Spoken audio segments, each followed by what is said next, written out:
কত কত দোকান হয়েছে নয়, এইগুলো তো আগে ফাঁকা ছিল। পুরো ফাঁকা ছিল, পুরোটাই ফাঁকা ছিল। সব এখন প্যান্ডেলটা করেছে, দেখো বিয়ের বাড়ির।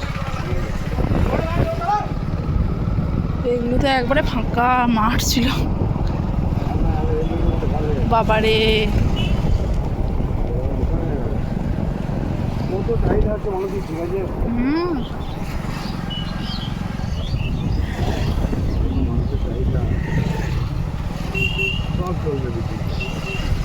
ভারতবর্ষে এমনিতেই লোক সংখ্যা যা বাড়ছে, মানুষের না কি অবস্থা।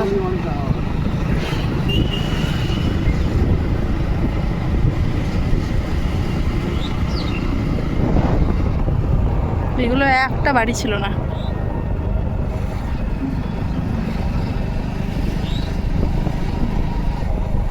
কলেজটা কই?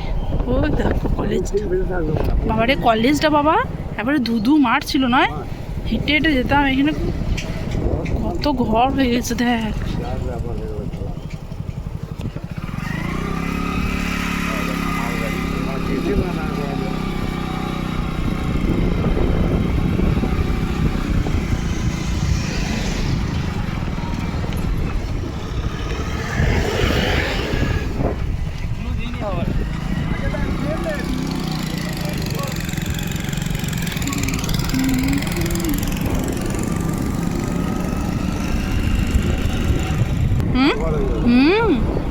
এই জায়গাগুলো এই যে ঘিরে দিয়েছে সব, কেনা হয়ে গেছে তার মানে।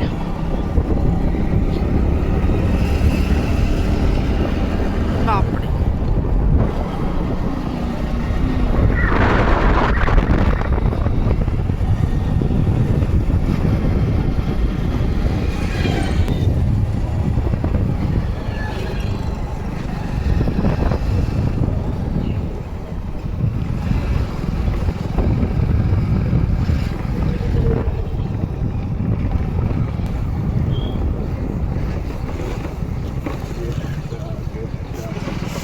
খোলাই বটে,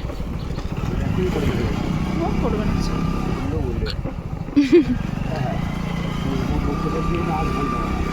মেয়ে নিয়ে না। বাপ কতদিন পর গোলসি স্টেশনটা দেখছি। যেমন হ্যাঁ কোথায় নিয়ে নিয়ে কি বলছিলাম তো, হ্যাঁ মনে পড়েছে, মনে পড়েছে। হ্যাঁ কাদের ঘরে কে জানে। হ্যাঁ এই মিষ্টি দোকানটা নাই এই গো। হ্যাঁ হ্যাঁ মনে পড়েছে। নি তুমি বলে নি আমি পড়বো নাই বলছিলাম, তুমি বলে এত দূর যাবি যা। কম কষ্ট করো নাই তুমিও, আমার কথা তো বাদ দিলাম। বাবরে আসা যাওয়া কলকাতা থেকে। হ্যাঁ সেই তো এই দোকানে মিষ্টি খেতাম। দোকানটা বন্ধ তো, জল আনবে ভাবছিলাম গো। জলের বোতল দেখি দাদা, জলের বোতলের দোকান আছে।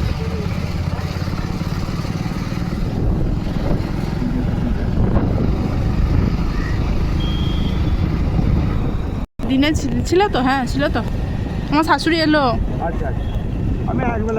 হ্যাঁ হ্যাঁ একটা রথে এসেছিলেন, সোজা রথে না কোন রথে বটেনি, আমি আবার উল্টো রথে পরে বর্ধমান চলে গেলাম না।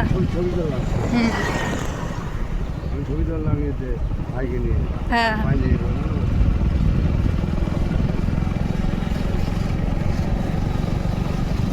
কিন্তু পাথরপুকুর সেই গিয়েছিলাম, সেই মেজমা যখন মারা গিয়েছিল তখন, মানে প্রায় 12 বছর হয়ে গেল, 10-12 বছর।